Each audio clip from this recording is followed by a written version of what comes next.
saat yang sangat baik untuk memperkenalkan perdebatan ini di depan publik ya, dan ini juga yang kami 17 penulis dalam buku ini selalu menekankan bahwa ini bukanlah diskusi di antara kita. Ini adalah sesuatu yang perlu kita bawa ke depan publik yang terlalu banyak dibodohi dengan kebijakan-kebijakan yang tidak memadai, yang tidak memenuhi. Nah, bicara pemulihan lingkungan, saya kira salah satu yang baik, pemulihan lingkungan yang rusak adalah satu unsur di dalam apa yang di Cina disebut peradaban ekologis. Peradaban ekologis adalah sebuah cita-cita peradaban, civilization yang sangat besar sekali, dan cita-cita itu dimasukkan ke dalam konstitusi sudah sejak tahun 2012. Jadi Cina memang maju, dan di dalam gambaran itu peradaban ekologis, yang satu adalah ekonomi sirkuler, dan yang kedua adalah dana yang fantastis untuk pemulihan lingkungan yang selama ini dirusakkan. Jadi di sana itu belum menjadi program juga, menjadi cita-cita. Sekarang muncul perdebatan di sana, apakah peradaban ekologis harus dimulai sejak sekarang, atau peradaban industrial dulu yang selesai baru setelah itu. Jadi bikin rusak dulu baru diperbaiki begitu. Dan saya kira itu juga menjadi pertanyaan di Indonesia ya. Kenapa tidak kita menghentikan dulu perusakannya baru kita bicara pemulihan. Tapi bagaimanapun, karena perusakan itu kan masih terus berlangsung. Pemulihan siapa yang membicarakannya? Mungkin bagus juga untuk membicarakannya. Nah, apakah ini bisa? Saya kira sebagian dari kerusakan alam yang kita saksikan di Indonesia yang tidak terbatas deforestasi, pertambangan nikel malah lebih merusak lagi. Mungkin ada teman-teman kita di sini yang menyaksikan, oh no, itu soal hutan yang dia permasalahkan. Sebagian bisa dipulihkan, sebagian tidak. Saya yakin untuk yang ekstraktivisme nikel tidak akan bisa dipulihkan lagi.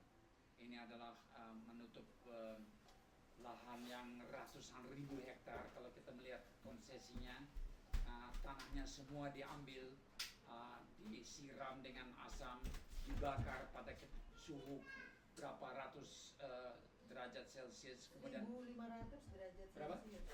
1.500 ya. Jadi sudah dimuntahkan keluar dari mesin, tidak bisa dipakai untuk apa-apa. Tanaman sudah hilang, sudah mati, jadi tinggal dihanyutkan atau disimpan di bendungan yang lama-lama akan bocor juga, dihanyutkan ke laut. Ada yang bilang ke laut itu aman dalam arti tidak terlihat oleh pegiat lingkungan, tapi laut tetap belum tentu setuju dengan tidak berbahaya. Nah, jadi yang itu tidak bisa. Kalau yang deforestasi mungkin bisa, dan di situ ada sejumlah kesalahpahaman yang harus dihilangkan dulu. Nah, jadi ada yang bilang kelapa sawit itu pohon juga, ya. Berarti kalau gagasan memulihkan adalah menutup wilayah yang digundulkan dengan satu spesies pohon yang kalau beruntung sekalian bisa dipakai untuk mendapat untung lagi, ya itu tidak. Itu bukan pemulihan.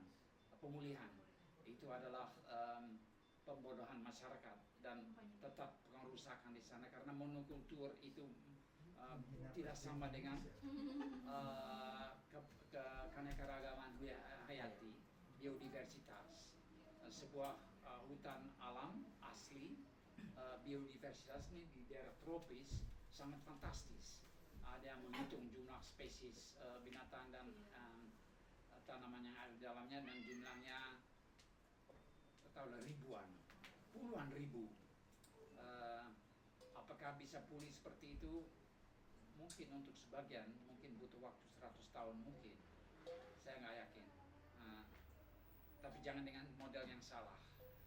Di Jepang di Jepang pada akhir Perang Dunia Kedua, terjadi penggundulan yang sangat fantastis oleh karena Jepang selama Perang Dunia tidak bisa mendapat minyak dari negara lain, maka dia bakar hutannya sendiri, juga untuk membangun rumahnya segala macam, sehingga penggundulan fantastis, longsor tanah persis seperti yang terjadi di Indonesia sekarang ini. Juga tiap kali hujan turun, longsor puluhan ratusan kali, banyak orang mati, itu masuk berita setiap kali saya membuat penelitiannya. Dan setelah Perang Dunia diadakan reboisasi yang skala besar, ada dana untuk